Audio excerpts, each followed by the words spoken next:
Is it like close up? It looks good. It looks really good. Okay. And then you can catch like the action in the background. All the behind me? Yeah, so you can see all the action in the background. I think it's cool. Yours is just a black wall. Looks good though. Okay. Well, hello, Kamiko. Hi, Lucio. Happy July 4th. That's right, it's July 4th, Independence Day. It is Independence Day. Yeah. Well, it's been a while. It has. You've been gone. Huh? You've been gone. I've been gone. I've been working. Working, and then your mini trip to LA. Yeah, my mini trip in LA. Yeah. And then my little side journey, my side quest. But I can't talk about it because I'm on a contract. Side hustle. My little side hustle. I'm excited for you though. Well, it's kind of funny because, not to spoil anything, but it's funny because I would always tell people, like, I'm not a pilot, but I play one on TV. All I can say is, manifestation is real. Be careful what you say. And that stuff is true. I'm an analyst. You're analyzing. No, this is good. This is good. You look great. Do I? You look really amazing. good. Your haircut's looking good. You are looking good.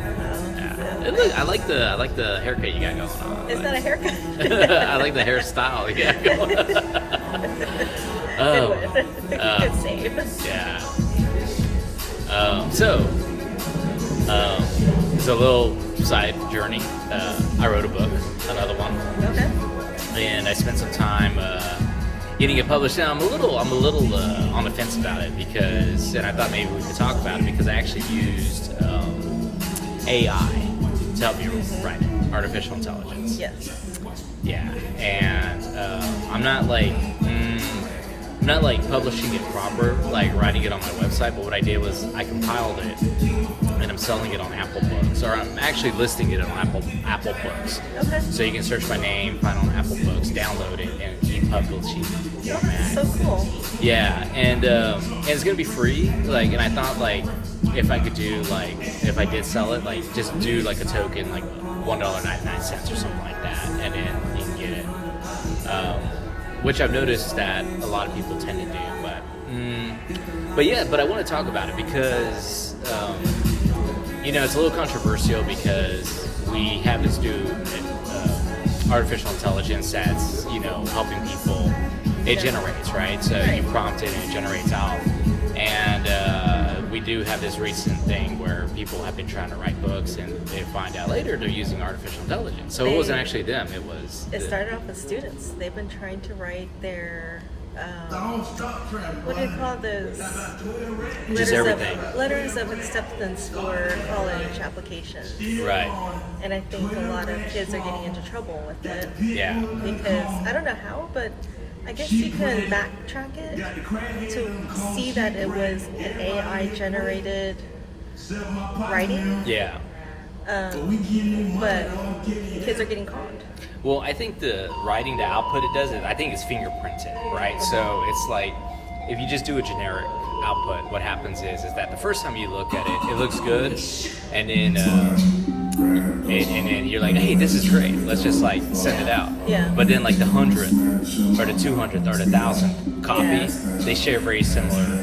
So if you get something and it has a word like tapestry in it, more than likely that's probably like AI. If for some reason it loves the word tapestry, it's the tapestry of the mind, right?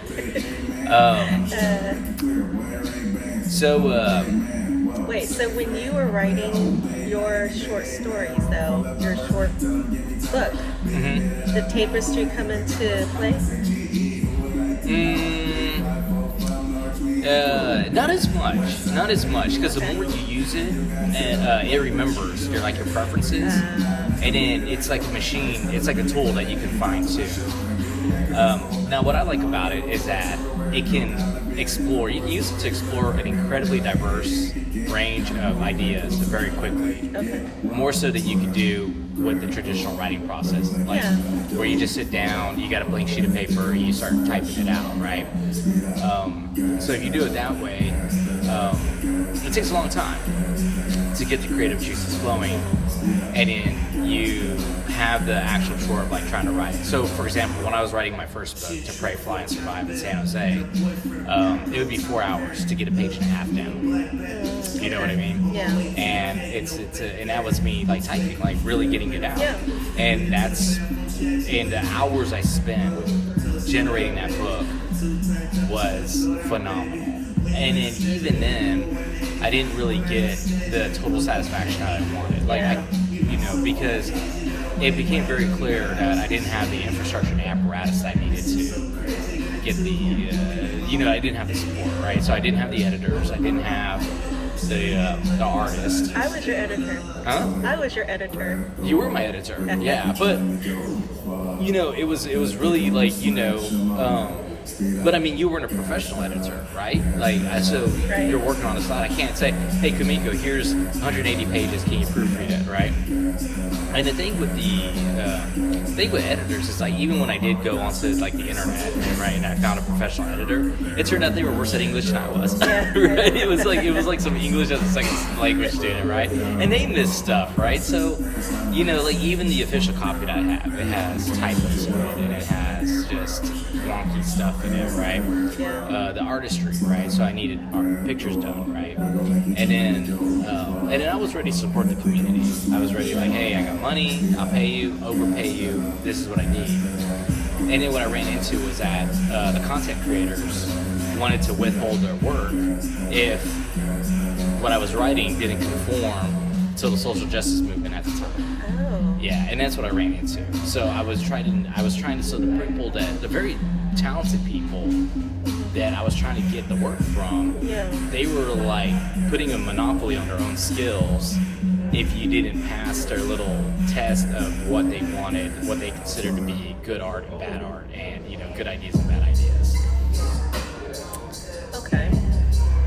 I didn't know that. I thought it was just that it just cost too much money to just publish it.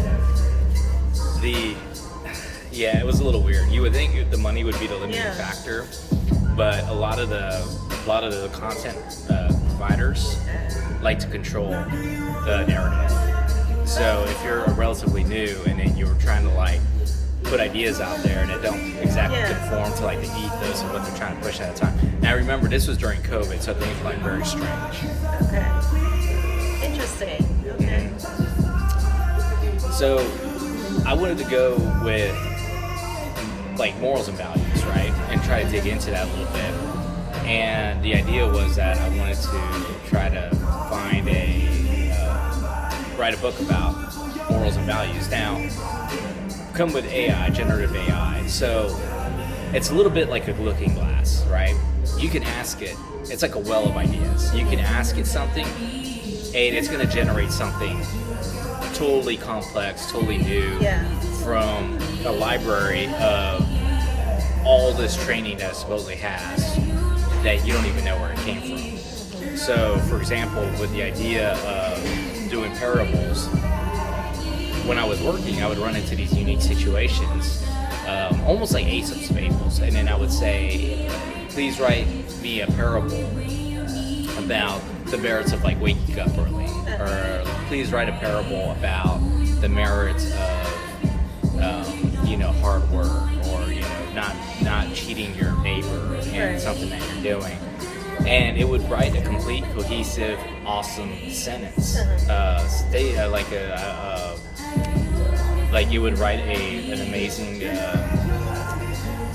story. Yeah. And a very short story, like almost a page and a half. But what I'm trying to say is that it would generate, with just an idea that I had, it would generate a workable template that I could work with within instantaneously. In the time it took me to make the prompt, it would generate it. Okay. And then that was my rough draft that I could work with. And then if there's anything that I wanted to, like for example, if you used the word tapestry too much, or it was just a little too weird, I could fine tune it. I could say, okay, take this detail out, put that detail in, And I feel like that's where the authorship of me would come in, where I would start guiding it, and then it would come out. So usually now it was still hard work, even though it could generate the rough draft in about 10 seconds, an actual workable manuscript that I thought very cohesively put my idea out there would still take about 30 to 45 minutes to generate to where I thought it was complete. But are you selecting like an era of what era topic it comes into play? So like you're talking about hard work. Yeah. So is it hard work in this day and age, or is it hard work from like For some reason, it liked to go medieval with it. Yeah. It was always referencing the village, the villager, in the village, in like some calm castle, the castle and the king. And but isn't that because it looks into the library, and normally fables or all that type of writing comes from that era? I think so, yes, and that is a good point. Now, the shocking thing about it is that if you asked it to make it contemporary, it would. So, like, let's say if I asked it to make a story that was about, the merits of hard work, and it made a story about the village and the villager and baking bread, or, I could say, okay, make it contemporary, and then suddenly the village is a city. The bread maker is the accountant. But it would make the story, and it would keep the merits the same. And I thought that was actually amazing. Just how it was able to do that and keep the cohesive train of thought. But it's still incredibly hard work, because just like anything, the process of like taking that output and then putting it into a book that you can actually market, there's still a lot of hard work to that. And I had to take a lot of those lessons with editing and compiling to Pray, Fly, and Survive in San Jose, and I had to put that into the actual process of making this second book, A Study of Parables. Okay. Wow. Life lessons, right? Yeah. So I actually have it right here. I can show it real quick. But and this is actually like, I would consider this, I wouldn't say like amateur hour, but I would say that the work that I put into this isn't anywhere near the work that I put into, first book. to Pray, Fly, and Survive in San Jose. But the idea is that the Pray, Fly, and Survive, that was something that I was able to take advantage of a moment which will never come back in history, which was the pandemic. Yes. And we were all back in 1995 with nothing to do.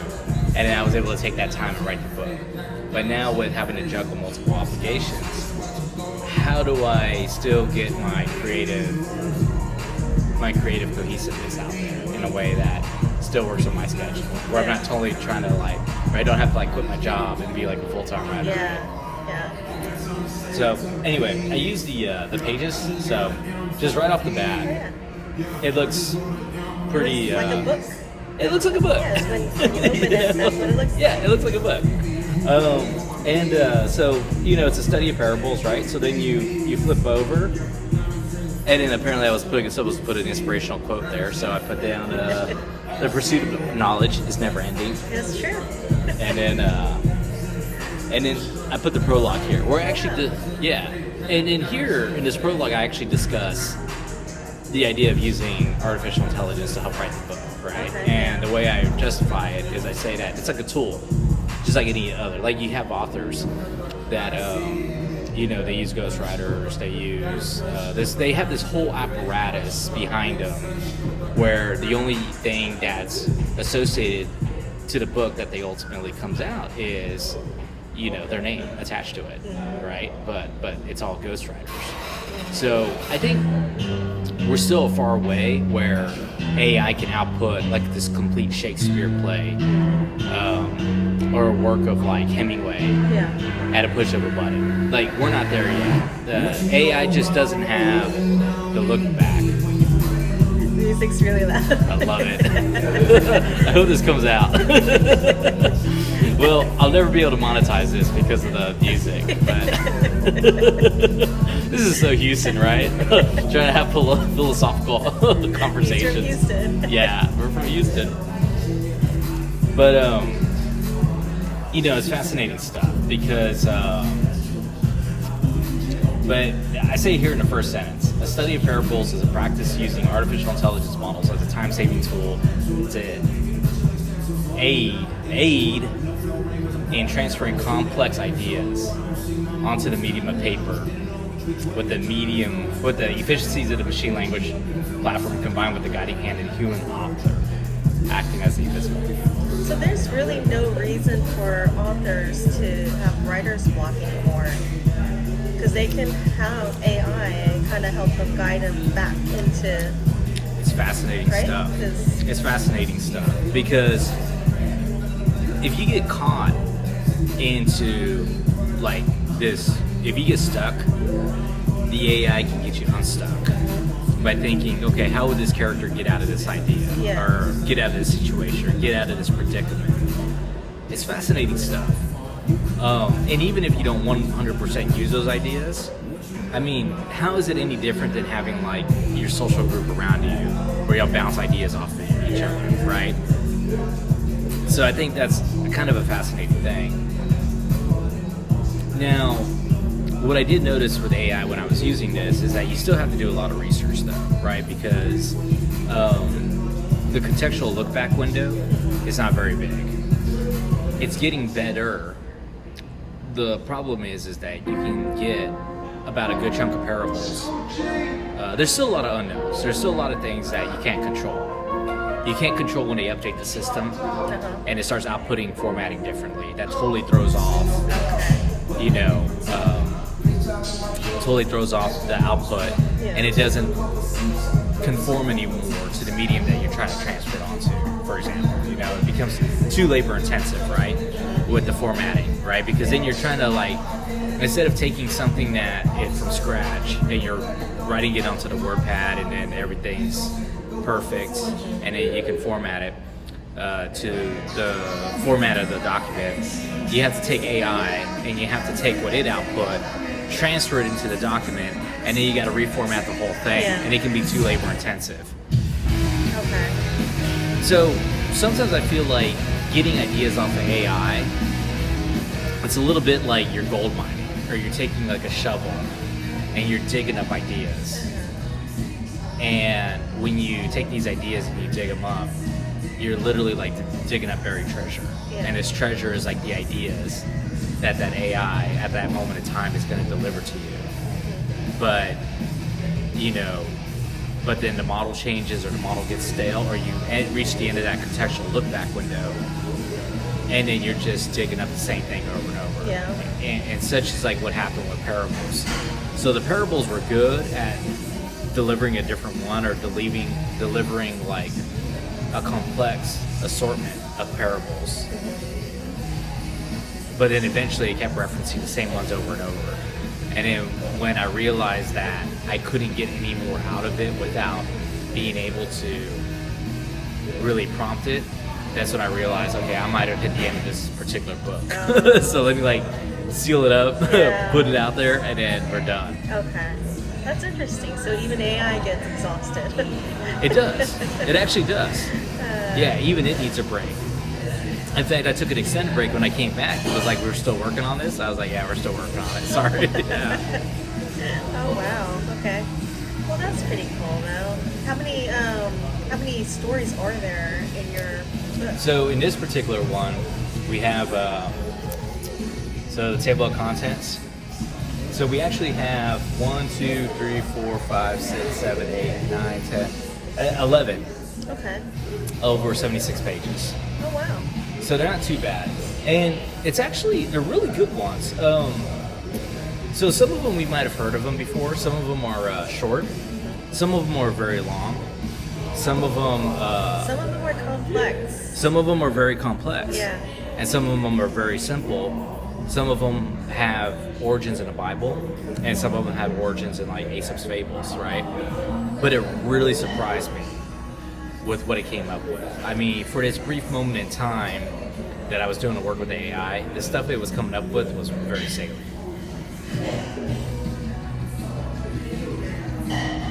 for AI. Huh? A for AI. Yeah, What's maybe. A+? Well, it's stuff I hadn't heard from before. So like right off the bat, the reason I had the idea for the book was because right off the bat, I wanted to see what it was coming up with. So I asked it to just come up with a parable, right? I didn't guide it. I didn't say, don't give me a parable about the merits of working hard. I didn't say, don't give me a parable about the merits of waking up early. I just said, just give me a parable. So it gave me a parable of the empty boat. Okay. And the idea was that there was a fisherman, and he was out on a lake, and the lake was a little foggy, Yeah. and he was fishing. And there's another boat coming out of the fog towards his boat, and he gets angry because he thinks that whoever's in the boat is intentionally going to hit him or encroaching on his space. So he gets angry, but as the boat comes closer out of the fog, he realizes that the boat is empty and there's nobody in it piloting it. So when he sees that the boat is empty and it's just drifting on its own accord, he doesn't get angry anymore. Because there's no one person to be angry at. There's no one person to be angry at. It's just a boat. It's interesting how that works, right? It blew my mind. When there's a person attached to it, there's someone to blame. When there's nothing, I mean, who do you blame? Do you blame yourself? Or...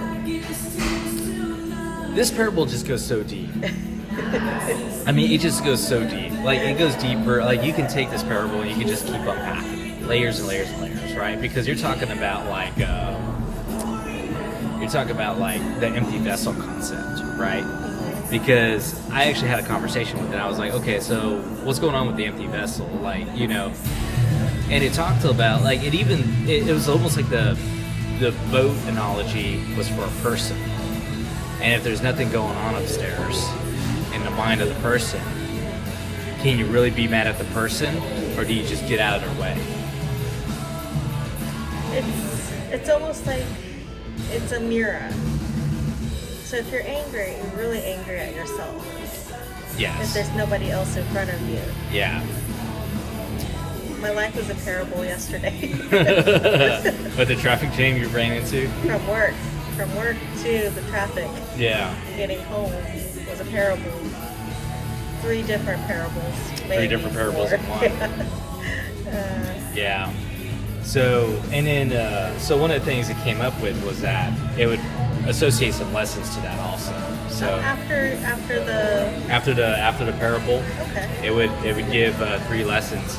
So in this one, perception and projection, the power of mindfulness, and non-attachment and flexibility. Which, you know, in this case it says embracing non-attachment and flexibility leads to inner peace. Yeah. Of course, we all know that, but I mean, it's fascinating stuff, right? yeah. So that's why I want to, like, make it a point that, hey, this isn't really me. I'm just compiling the stories. It's the AI that's really, like, you know, making this happen. Those are the kind of things that need to be on fortune cookies. That would be a really big fortune cookie. It'd be like the scroll. Big fortune cookie. Yeah. Then there's the parable of the monk and the scorpion, right? So that was another one right there.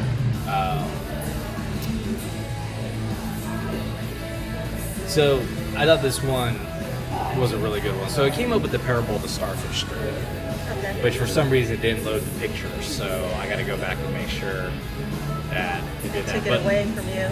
Took it away from me. But on the parable of the starfish thrower, it talked about how a bunch of starfish washed up after a storm, and there was a girl picking them up one after another and throwing them back into the water. Yeah. And an old man came up to her and says, you know, there's thousands of them. You know, what type of difference do you think you're going to make? And as she looks at him, she picks up another one, throws it in the water. She says, it made a difference for that one. Oh. Kind of gets it, you know? Yeah. It applies to real life, though. There's so many people that are in need, but you help that one person, That's one less person that, that needs to be helped. Right. Exactly. So, yeah, I agree with that. You can't help everyone, that's the thing. You can't help everyone, but you can contribute to helping society. I gave $2 to a lady that was sitting outside of a Nordstrom rack in the Galleria. Oh, that's good. Yeah. She must have been making a lot of money. I don't know, but she stopped me and she was like, can you help me out? And I was like, I looked through my purse and I was like, I only had $2. Like, I only have $2. Like, anything helps. Yeah. So. And she's probably right. Anything does help. Yeah. Yeah. I mean, especially around it's everywhere now, right? Every corner, every intersection, you have somebody that is asking for money. And it's just, some people get really creative. You have a guy, there was one guy last week, he was selling ice cold bottles of water. Yeah. And it was just like, why is he doing that, right? It's like, I know it's hot, but yeah. We're in our AC. Yeah. But if you really think about it, it's like, it's better than just getting handouts. Mm-hmm. And it made me think, maybe this person is like a college student that's, anything's going to help him get through college. Right. So, if it's a business plan that he's doing, he's going out and buying like cases of water, chilling them, and then going out into the streets and charging them, I don't know, $1 or $2 for a bottle of water. Yeah. And whatever he makes, hopefully he comes out more than what he put into them. Right. But I was like, that's better than just receiving handouts. Yeah. Well, I think people forget like how broke people can be. Yeah.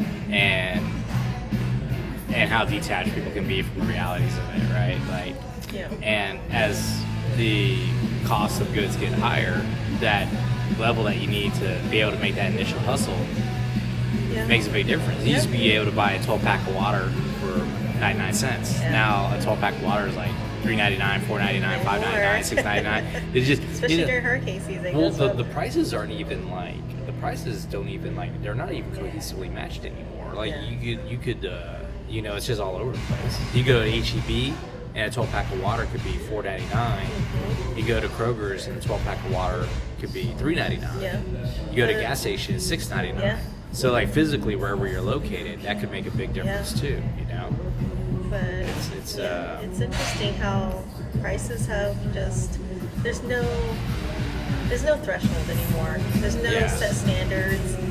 No way. It's just survival. Everything's just out the window. Yeah, I do agree with that. There's no more baseline of like what you would consider, like you don't know where anybody's at right now. Like I go to my card shop where I play my cards at, and I'll look at all the people in there, and you don't know who's got it good, who's got it bad.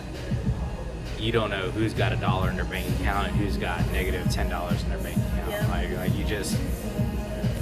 You just don't know. It's just all over the map. It really kind of comes down to like luck right now too. Yeah. Like who got fired, who still has their job, who made good decisions, right? Who signed at 23% interest rate, on that V8 sports car that they didn't need, versus who's that person that sacrificed and it's that word sacrifice, right? Yeah. And I don't think people understand like what the merits of sacrifice are nowadays. Like, society has us like geared towards this like you need like an instantaneous gratification or instantaneous rewards for what you do, right? And if you don't get it, well then you can just go to YouTube and complain about it. And I don't think people actually see the merits of like slow dedication over time, hard work over time, work and time equals results, and people just don't have the patience anymore for it. And maybe America as a society, maybe we don't have the time anymore because everything like accelerates, but it's going to be very hard to like try to tell somebody nowadays that you just need to be patient, put in hard work, when everything's changing so fast. Yeah. Right. It's right now. I think it's the mentality of work smarter, not harder. Mm-hmm. And if it means delegating your work or finding someone else to do the work, and that's considered working smarter. Yeah. But you have to be an authority to be able to delegate your work. Even if you're not an authority, there are some people that. Yeah, you could always like with that one programmer who got like all these programmer of the year awards, and it turned out he was just like The face. well, he was just paying people in China to do his work. Oh, that's right. Yeah. Yeah, and then he ended up getting arrested because he had like he had a bunch of overseas people working on his code for him. Yeah. It's like, who are the real workers of this? It's always been like that though. It's always been like. It's just more prominent, and like they're not even trying to hide it though. They're just What the delegation? Yeah. Yeah, Or it's it's tough. more of there's no embarrassment of the not knowing. So if someone's given a task and they don't know how to do it, they're not embarrassed to say, I don't know how to do it. Can you do it or help me? Right. Like there's no shame anymore. Gotcha. Before I would be like, oh my gosh, like let me Before it falls. I know, let me try to figure it out because I don't want people to know that what I don't know. Right. And now it's not. Like they're just putting it all out there. Sorry, I don't know what that is. Right. Can you do it or can you help me? There's no shame. There's no shame. Right. There's no pride. There's no pride. Right. And it's like, it's okay, but don't always do that as your excuse. Yeah. And there are some people that just constantly, they play the victim. And there's always like, I don't know how to do it, I can't do it. Well, there's a manpower shortage right now, right? So who's going to take their spot? Yeah. And that's really kind of like what we're literally dealing with right now, especially in this post-COVID. There's like a line that was drawn, and it was like whoever was in a position of authority, like they're going to stay in authority because it's not like anybody's going to, who they're going to get replaced by, Yeah. So if they want to be idiots and they want to delegate their work out to, they're still going to make the big paycheck. And I mean, that's the reality of what we have going on right now. But you don't think the survivor is actually going to be the one that actually knows how to do the work? Oh, Not yeah. necessarily the person of authority. Yeah, but they don't have the credit score. They don't have the, they don't have the support of having been there. A lot of businesses still operate on a little bit of a, what do you call a triangle? The pyramid? Not the pyramid, but the Ponzi scheme. A lot of the businesses yeah. are still a little bit of a Ponzi scheme. Can you hold on to that tray? Because I'm kind of worried this is going to... What are you talking about? The box is going to give out. No, it's fine. It's tilted. No, it's fine. Okay. You disrupted the flow. Disrupt the flow. What were we talking about? Got to go off on a different tangent. What are we talking about next? Yeah. Well, anyway, you want to talk about magic? Sure. Finish it off. I think we killed about 40 minutes right there. It's like 33 minutes. 33 minutes? That's a Yeah. pretty good amount. We got it pretty good. It's better than like monotonously reading. Oh, speaking of magic, a lot of changes. I'm actually going to pick up Assassin's Creed tomorrow. I started seeing that on the reels. So, the Assassin's Creed is another Universes Beyond. Isn't it too soon? It's way too soon. It's just way too much product. Yes, I know, because we just went through Modern Horizons 3, right? And we went through that big old deal where we opened up that Modern Horizons 3, pulled a few little box, paid off the entire box with one card. That's now like $250 last I checked. Wow. Yeah. Do you have another one of those cards? Yes, I actually have the non-foil. But like literally, I mean, the idea is that I think I paid like $400 for that box, and literally 2 cards paid for like 80%. I don't remember. Did you get the bundle? I got the collector's box. Well, I got the collector's box, and then I got, what else did I get? I got something else. Oh, I got the commander discs. Okay. Yes. 3 of them are still sealed. But I did play one, and it stops. So it's pretty good. Would you like to know? But Would you like me to reveal like what we're gonna? yeah. So what are we doing? What are we talking about today? You brought your supply with I you. got my supplies, so Yeah. I'm gonna go off a little bit. Okay, going off camera.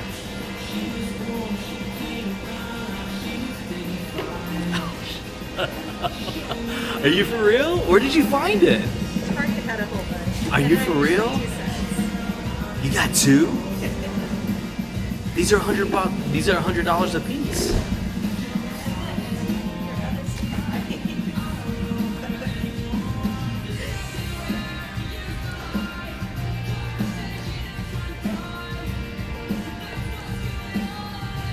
Are you for real?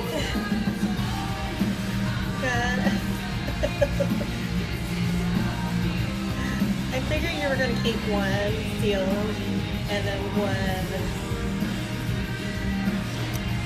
And I think this is the one that you were. How much? How much did you pay for this one? I don't remember, but it was. I get that 5% discount because I got them at Target. This is going for like $140 right It now. wasn't that much. Yeah, I'm saying on a TCG player Oh. on the open market.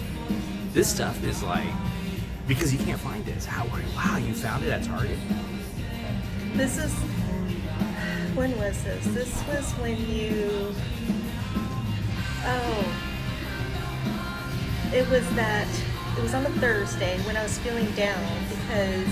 What happened? What happened? Something. Oh.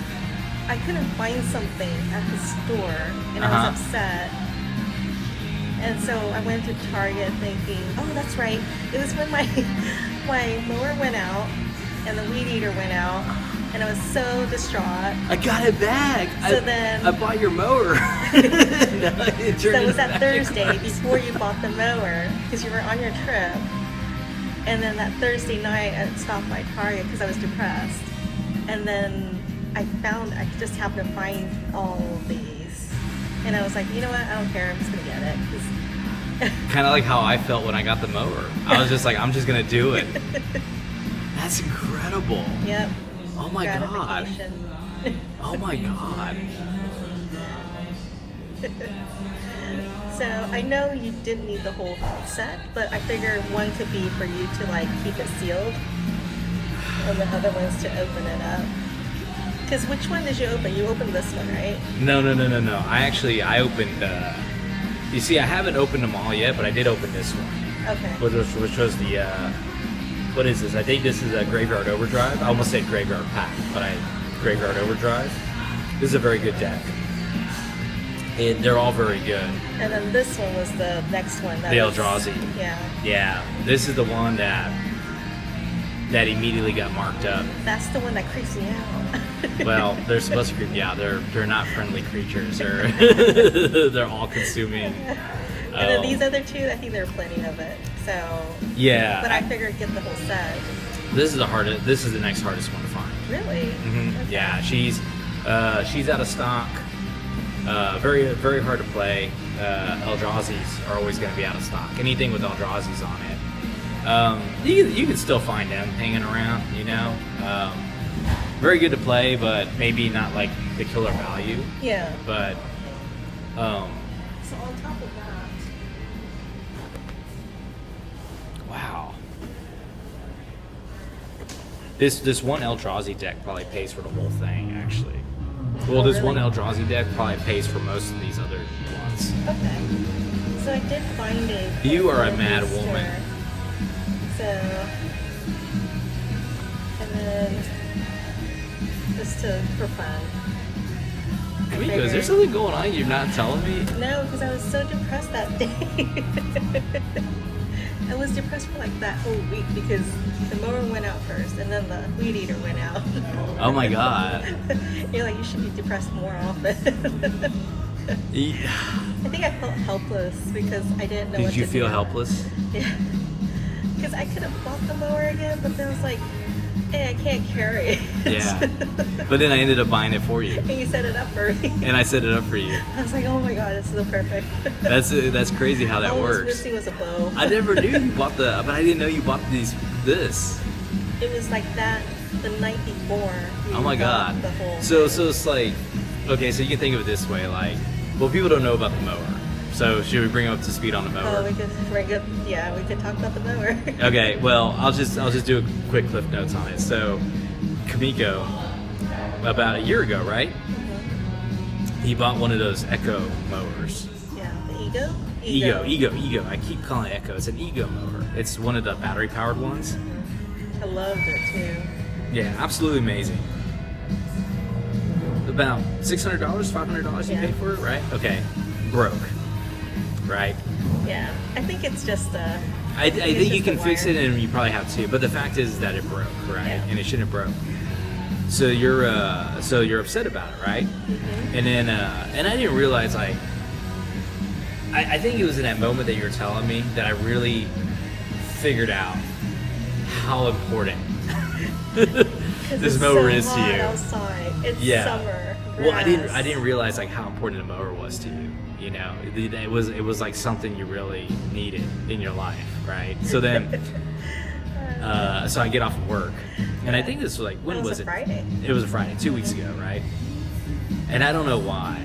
I'm just compelled by an outside force. I have no idea. It's almost like something's like autopiloting me, right? Yeah. But I go straight from work. I go to Lowe's, and I buy you a lawnmower, Yeah. right? And I buy you the Ego mower, and I buy you the upgraded version. Yes. You know, and it's costing me a lot of money. Yeah. And I just, blink, you know, I just ran it on my credit card. You should have gotten a Lowe's card. That way you would have gotten the 5% off. Well, I could have gotten a veterans discount, Mm. the 10%. But the thing is that I never signed up for the Lowe's discount because they need you at Home Depot. You just like show your card, whatever. Uh-huh. But at Lowe's, you have to go onto their website. You got to register. Oh, And wow. I just never did any of that, right? But yes, you should have gotten a Lowe's credit card. But anyway, so I end up buying the mower, and I go to your house.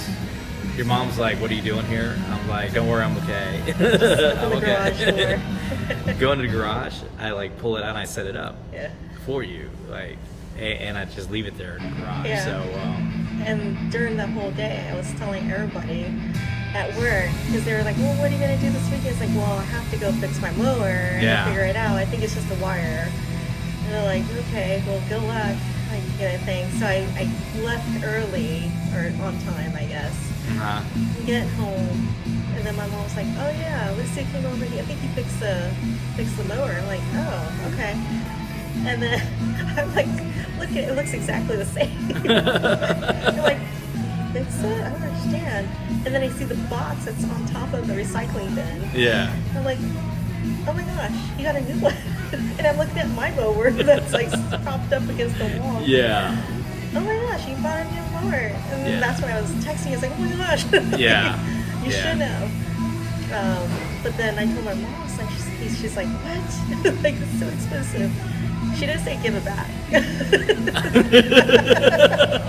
Wait, she did say that? She didn't say that. Normally she'd be like, give it back. It's Oh, too but she much. didn't say it, yeah. Like, she didn't say that because she knew how much, like, how hard it is to, like, mow the lawn. Yeah. No, you needed that. That was like, So I mowed the lawn that night.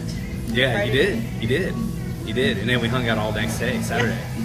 I was tired, but You were tired, but that was amazing. yeah. Wow. So Holy crap. I couldn't wait to do this whole thing because I couldn't believe I actually found them. I can't believe you actually bought them. Like, because we've been talking about, because we just made Yeah. a podcast about Modern Horizons 3. Yeah, and I told you you're getting that one because I'm not getting Yeah. that. And then you went even deeper into it than I did. Yeah. Oh my god. So at least you'll have one that's gonna be like sealed. Yeah. I'm gonna open them. I'm just like, God, you know, And I made sure the boxes looked pristine. they are They pristine. weren't tampered with. Yeah. But Yeah, the sealed product in the new Magic is just so interesting because it's like it'll immediately spike, then it'll like taper off, and then like 6 months later, a year later, through the roof. you know. So the new Assassins one, is that just as much as this Modern Horizon? So the Assassin's Creed is a little bit of it's a wild card, and honestly, I'm really not sure about it. It's just that it seems like the print run is very small. It seems like the print run's smaller than what Modern Horizons 3 was. And Assassin's Creed apparently is a huge movie. It's a huge IP. Like, I didn't realize, but like Assassin's Creed has like, because the game's it's like a world. It's a lore. It expands a decade now. And you just think it's a game, but it's like more than a game. It's a game. It's a book. You know, it's all the spin-offs. And there's a lot of people that grew up on Assassin's Creed, and I know it was out back in like, it's 2023, and then when I was in teaching at the academy, It's 2024. Oh my god. So it's 2024. I know when I was teaching at the academy in 2010, they were all psyched out about Assassin's Creed. And Oh, wow, so it's that old. it's 14 years old, and I think in 2010 it had already been out for a few years. So yes, I think we're going like 2 decades now of like Assassin's Creed, of just existing. I'm telling you, they just need to do one for Barbie. Well, yes, they probably do, and they probably will, because they're going through all the IP right now. So Barbie's eventually going to get her time in the sun as Magic the Gathering, I'm sure. No, like Care Bears. Care Bears? My Little Pony. My Little Pony. Smurfs. That's all Mattel, though, right? I don't know. I think so. Yeah, is it My Little Pony and Care Bear and No Smurfs? idea. That's all Mattel.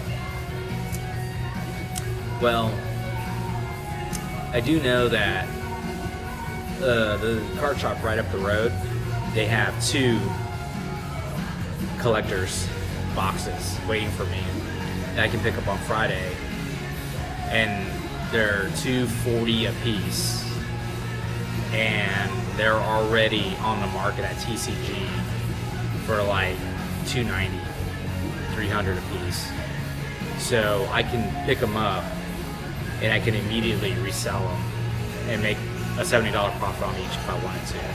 Or you could find. Or I really could good- find a card that pays for the whole thing 3 times over, and then never let it go. You know? Yeah, that'll be. Yeah, it's just a tactic, right? You gotta be strategic about how you want to, like. What do you want to do with it? What do you want to do with it? Yeah. Well, I think what I want to do is keep one, sell the other, or hold on to the other. Because remember, I had that Phyrexian complete edition that I bought 2 years ago. I got it from 40, and it immediately spiked to 130. And I never let it go. And it's still for 130. Oh wow. Yeah, because it has the oil slick lands on it. It's so odd what people put value in, especially these days. And I just think it's a symptom of the times. People are starved for art and culture. Yeah. And I really think that's it. Wow, this is amazing. You know, I'm a little like, wow. Man, this is a good trade. You get a lawnmower, I get a bunch of... Make sure you register that lawnmower. Yeah, I have the warranty for it. I bought the warranty for it. So if anything goes wrong, I only got the 2 year, I didn't get the 3 year. Yeah. Because I figured in 2 years it'd be ready to upgrade anyway. I got the tier for the Weed Eater Yeah.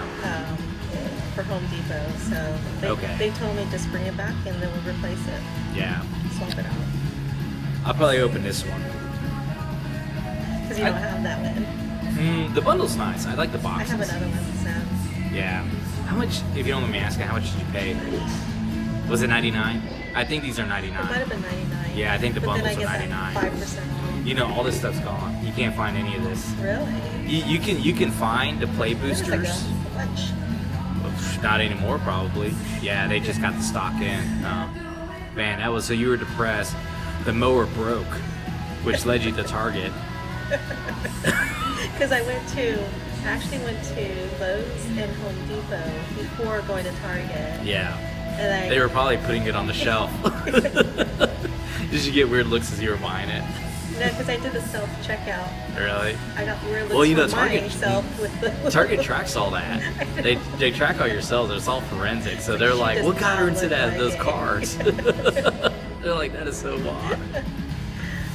Oh my God. What do your coworkers think when you showed them this stuff? No, but I don't tell them about this whole thing, but I tell them about the mystery box. Yeah.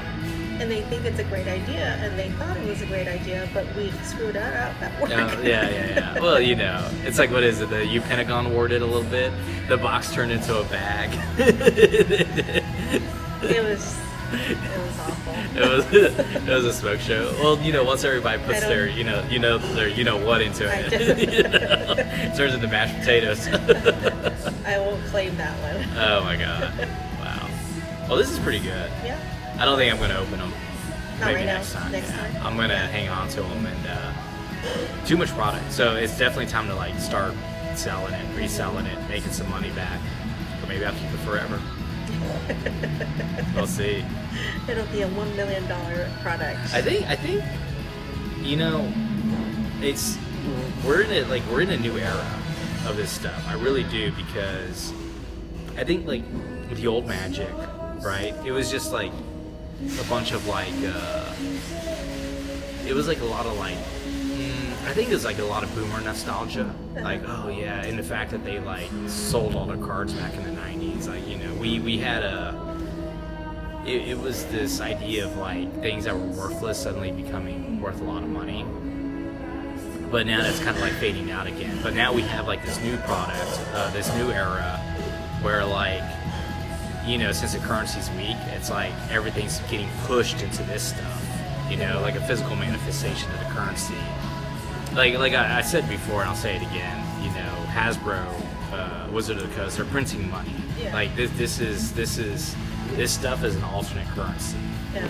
Almost. I don't know if I would have even caught on to this if it wasn't for you. Even now, Yeah. if you didn't introduce me to this, I don't even know if even now I would even notice all this. Yeah. Maybe not. Maybe, or no, I don't think so. I don't think. I think a lot of the population still doesn't know, because they're like, you know, there's like a nerd culture stigma attached to it. But like, if you just like drop the lens and you really try to understand like what's going on, there's like a lot of money moving around with these products, like a shocking amount of money. Yeah. Like, you know, I think everybody's into like, you know, like they're like more into the bling appeal, like the Bentleys and the, you know, the steak dinners. Yeah. You know, anything in the rat Survival. or survival. Yeah. Yeah. But, you know, I think we're a little bit past the survival, you know, so once you get past survival, then what is it? Then we're talking about like what wealth is, right? Or like it goes into like the manifestation of wealth, so. Good. What do you think? We're good? We're good. Good podcast? I like this one. I think it flowed really well. Yeah, we talked about the fables and work and life and What are we at? Right about an hour? 53 minutes. Okay. I think we're good to call it. We're good. Okay. All right. Go. Let's go Bye, ahead and everyone. turn it off. Bye. Okay. We'll turn it off. 3, 2, 1.